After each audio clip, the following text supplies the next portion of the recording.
I am the contrarian, and this is my world.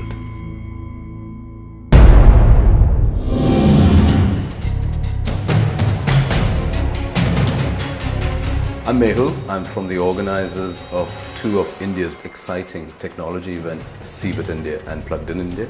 On the contrarian today, I'm going to take on Rajiv's view on smart cities. Smart cities are a need for today, and they are here to stay.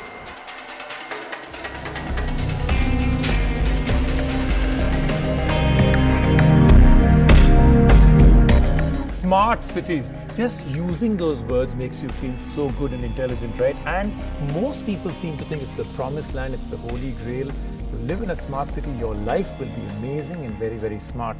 But is it really? I mean, what is a smart city? Who defines it? And what will you feel when you're in a smart city? Intelligent or a little dumb? Well, we're about to find out first, what is a smart city and why do we need it? The first and foremost pillar of a smart city is that it is lived in and co-governed by smart citizens. So it's not just the ICT that's smart, it's not just the utilities that are smart, it's how the collaborative systems of democracy work together.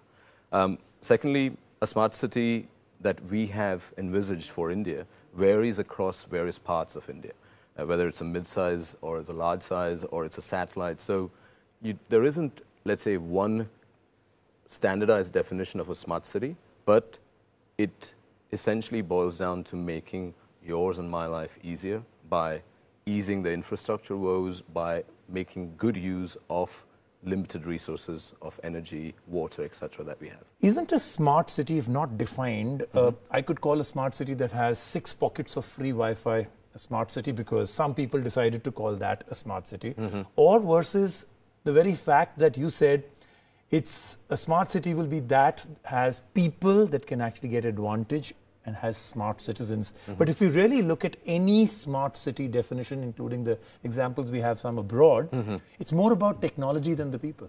And a lot of people feel very left out because they don't understand that technology. So isn't that the greatest problem? Smart cities aren't for people, they're a showcase of technology. Smart cities, the foundation of a smart city is making the life, whether it's business or personal, easier for the city dweller.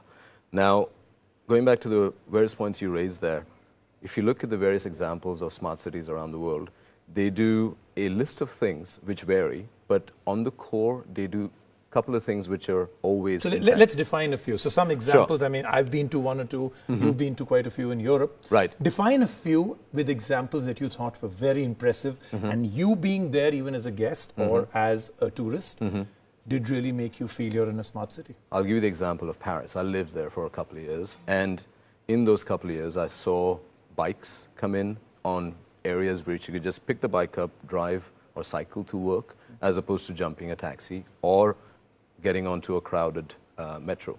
At the same time now, when I returned recently, it was Nice, not Paris, they had the bikes, but on top of that, they had electric cars, which can take you from A to Z at the fraction of the price of a cabbie.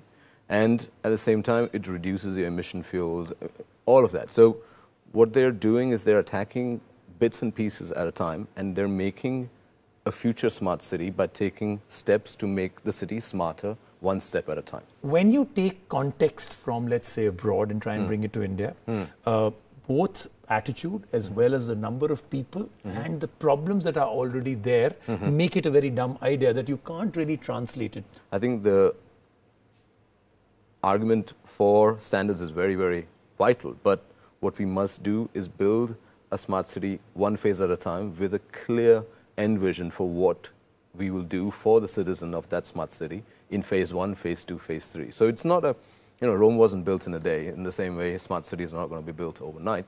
But there is a greater and greater commitment to using resources better and for citizens to be involved in government. We want transparency. There is various things like RTI, et cetera, floating around. Smart cities and all the infrastructure surrounding it will kind of put the written complaints away, and we'll be able to connect directly with the governance and sort it out faster. Okay, so would It'd be a good way to describe smart cities would be a utopian world, because, you know, it seems like what you're describing is almost dreamlike, because, you know, you can do public transport and you may be able to do a little bit of renewable energy, but then to put all the other bits and pieces together that make it all work like an ecosystem. For instance, in Barcelona and, you know, parts of Spain where other smart city components have been kind of banded together, it's interesting that one of the biggest complaints now is that most people seem to think that it's a nice life, but they seem to think that their security and privacy is gone for a complete toss. They seem to think that they are tracked at all times. And this is just the start. I mean,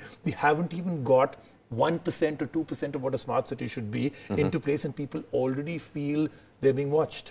All the research and all the work that we're seeing done, the security intelligence is built into the framework of the ICT networks, and these networks are actively, proactively looking for threats to the system and solving it. So there's a lot of smart things going on while we're walking around. Exactly, but we are being tracked for it too. I mean, right. Either you're being tracked or you're being watched, safeguarded. Has somebody done a bill of materials for what it would cost to make a smart city versus, I have only one other word, our current dumb cities? Because the costs seem to be so amazingly high. Who's going to fund it? If it's going to be what every government talks about right now, must be a public-private partnership, then it's a recipe for disaster, because it basically means there will be companies involved that will be doing it for profit and government that will be doing it for politics, and that's always been a very heady to extremely corrupt concoction. What would you say?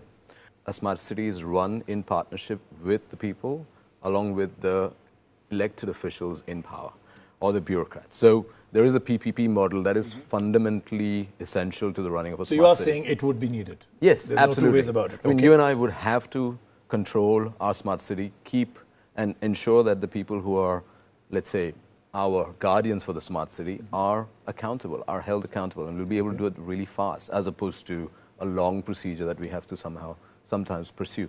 What we're seeing from the government right now is a very cohesive policy. Bill of materials, the land allocation is a massive bill of material, and I think this is where the government comes in and plays a big part. In terms of I think it's a 70 billion fund that has been announced. I think for us that is a signal of intent, as opposed to this is what it's going to cost us. If you see the last 6 or 7 governments that have come across the world that have started to kind of find their feet, including the government here in India, it's a very easy, simple, straightforward promise to make to people, which is, okay, citizens of the country, here we go. We are now going to change your life because we're going to give you 100 smart cities and your life will become so much the better. All right?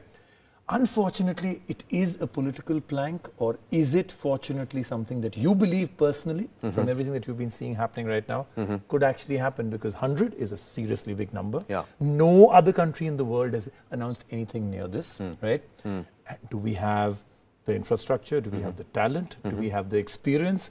And do we have the kind of people that will be able to live in a smart city?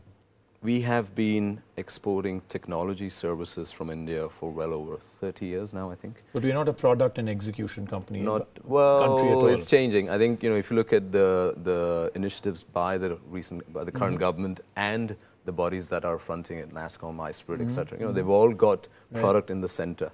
Secondly, I think we've got a frightful amount of mobile phones, more mobile phones than population, so we are well connected. And no pun intended, we are smart. You know, we're smart at knowing what we want and demanding, but the perspective and the core aim of a smart city is you can't keep asking without doing something towards making your life better. A smart city will only work if you work in collaboration with the government. So are you really saying that this would actually empower people to do things, and it will actually be something where I will not hopelessly sit back and say, I can't do anything about the road, I can't do anything about the electricity, I can't do anything about the water, I cannot do anything about the environment. You're saying this will empower people? Because that's a very, very powerful statement to make with absolutely no examples of it around right now. Sure. Right? But you're saying that? Yes. I'm saying absolutely that. It's the absolute foundation. You know, a smart city needs smart citizens.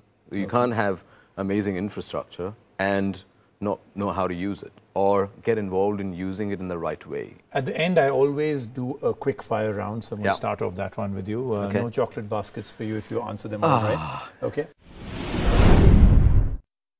Will this leave people behind? Those that are technology challenged, those that don't want to be part of it, they're not going to change their cities, they don't want the public transport, they don't own a mobile phone which is smart.